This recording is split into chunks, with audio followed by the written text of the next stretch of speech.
के बाद स्वागत है आपका। इस बीच यहाँ पर किसान आंदोलन पर मुख्यमंत्री अरविंद केजरीवाल क्या कुछ कर रहे हैं वो भी सुनते हैं। सब लोग शामिल हुए, कोई प्रत्यक्ष रूप से, कोई अपने अपने घर से दुआएं भेज रहे थे। जो भी इस देश का भला चाहते हैं सब ने इस आंदोलन का समर्थन किया। महिलाओं ने, व्यापारियों ने, स्टूडेंट्स ने, पत्रकारों ने, बुजुर्गों ने, यूथ ने, बच्चों ने, इस धर्म के लोगों ने, उस धर्म के लोगों ने, इस जात के लोगों ने, उस जात के लोगों ने, सब लोगों ने इसका समर्थन किया। सब ने दुआएं दी इसकी सफलता के लिए। सभी देशवासियों को मैं बधाई देना चाहता हूं। खासकर मैं पंजाब के किसानों को बधाई देना चाहता हूं, क्योंकि उन लोगों ने इस पूरे आंदोलन की अगुवाई की, उन्होंने इस पूरे आंदोलन की लीडरशिप की। जिस तरह से बहुत बड़े स्तर के ऊपर ट्रैक्टर ट्रॉली पंजाब से आए, यहाँ पे आके बैठ गए।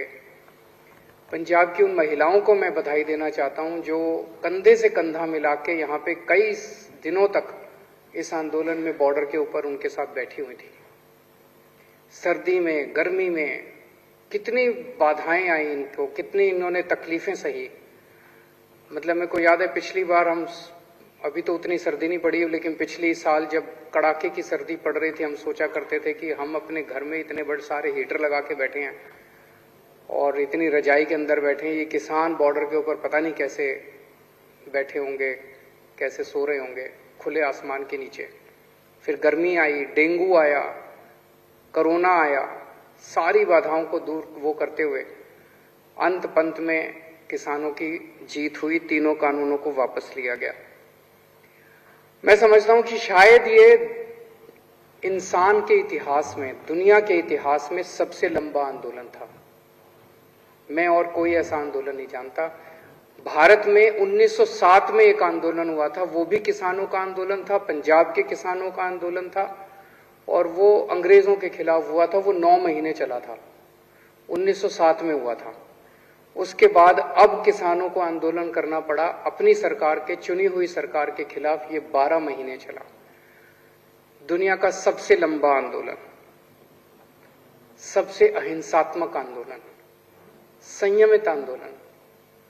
सत्ता पक्ष ने इनको भड़काने में कोई कसर नहीं छोड़ी, षड्यंत्र करने में कोई कसर नहीं छोड़ी, गालियां देने में कोई कसर नहीं छोड़ी।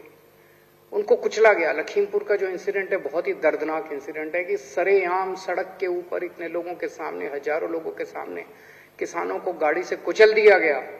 और इतनी हिम्मत हो गई, अगर सुप्रीम कोर्ट इंटरवीन नहीं करता तो ये उसको गिरफ्तार भी नहीं करते जिसने कुचला था। ये तो सुप्रीम कोर्ट की वजह से इन्हें गिरफ्तार करना पड़ा। लेकिन किसान बेचारा शांत रहा। वो केवल अपने अर्जुन की आंख की तरह अपने आंदोलन पे केंद्रित रहा। 700 किसान शहीद हो गए। 700 किसान अपने ही देश में अपनी हुई चुनी हुई सरकार के खिलाफ लड़ते लड़ते 700 किसान शहीद हो गए। उन सभी किसानों को मैं नमन करता हूं। लेकिन एक खुशी की बात यह है कि उनकी आत्मा को अब शांति मिल रही होगी, क्योंकि उन्होंने जिस चीज के लिए शहादत दी वो अंत में लक्ष्य पूरा हुआ और किसानों की जीत हुई। कितनी गालियां दी गई इन लोगों को, एंटी नेशनल हैं। अपने देश के किसान एंटी नेशनल हैं। अगर अपने देश के किसान एंटी नेशनल है तो ये सारे जो बैठे हुए हैं उधर वो क्या है फिर? जो गालियां दे रहे थे वो क्या है फिर? वो नेशनल है? एंटी नेशनल हैं, खालिस्तानी हैं, आतंकवादी हैं, चाइना के एजेंट हैं, पाकिस्तान के एजेंट हैं। पता नहीं क्या क्या किसानों को गालियां नहीं दी गई। कभी किसी ने सोचा नहीं था आजाद भारत में एक ऐसा दिन आएगा जब अपने किसानों को इस तरह की गंदी गंदी गालियां दी जाएंगी।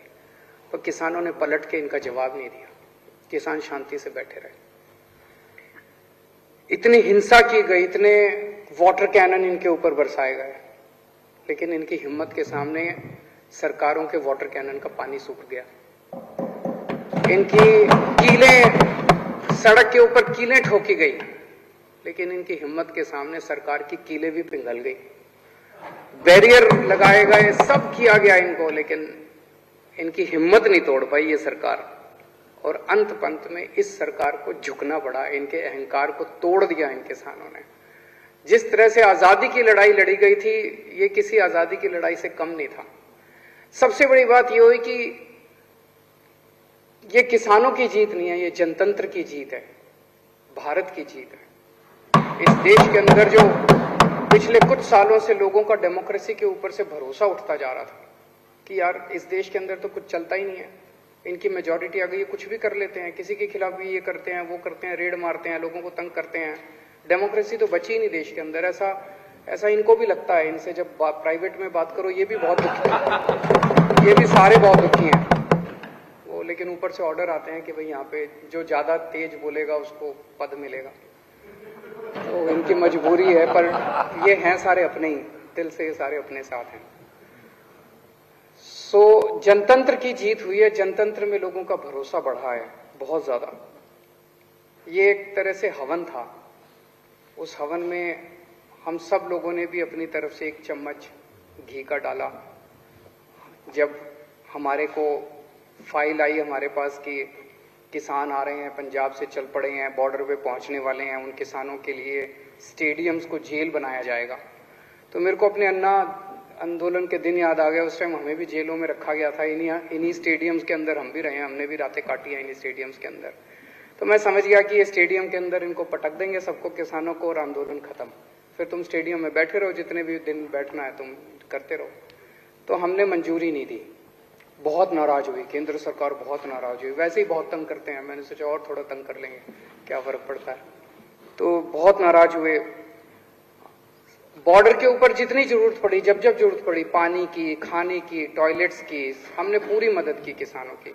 तो हमने अपनी तरफ से जो भी हो सकता था पूरा किसानों की मदद की। एक चीज मैं देख रहा हूं, मतलब बेशर्मी की भी हद होती है।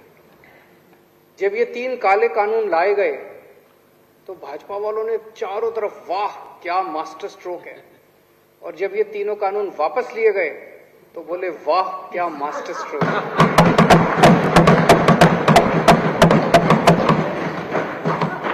मतलब मैं यही कह सकता हूं, मुझे बहुत दया आती है आप लोगों के ऊपर। क्या गत बना दी आप लोगों की आपके नेताओं ने। ऐसा भगवान किसी के साथ ना करे।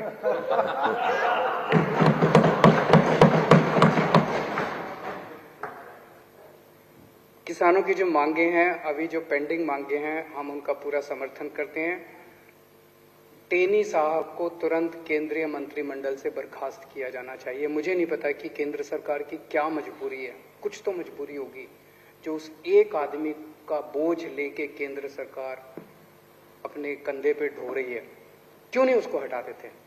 मुझे नहीं पता कि उनकी क्या मजबूरी है, कुछ मजबूरी होगी जरूर, लेकिन पूरा देश मांग करता है कि ऐसे व्यक्ति को तुरंत बर्खास्त किया जाए। एमएसपी की जो उनकी डिमांड है वो बिल्कुल जायज है, इसके ऊपर हमने भी बहुत अध्ययन किया है। ये राजनीतिक तौर पे नहीं, मुझे लगता है अगर एमएसपी लागू हो जाता है तो देश की एग्रीकल्चर सेक्टर को बहुत बड़ा फायदा होगा, पूरा का पूरा बदल सकता है। जितने केसेस, झूठे केसेस इन लोगों के ऊपर लगाए गए हैं वो सारे वापस लिए जाएं, और जो 700 किसान शहीद हो गए उनके परिवारों को उचित मुआवजा दिया जाए। किसान जब तक वहां बैठे हैं, किसान तय करेंगे वो कब उठना चाहते हैं। जब तक किसान वहां बैठे हैं हम किसानों के साथ हैं, पूरी तरह से किसानों के साथ हैं, हर कदम पे उनके साथ हैं। और गोपाल राय जी द्वारा जो यहाँ पे प्रस्ताव पेश किया गया मैं उसका पूरा समर्थन करता हूँ।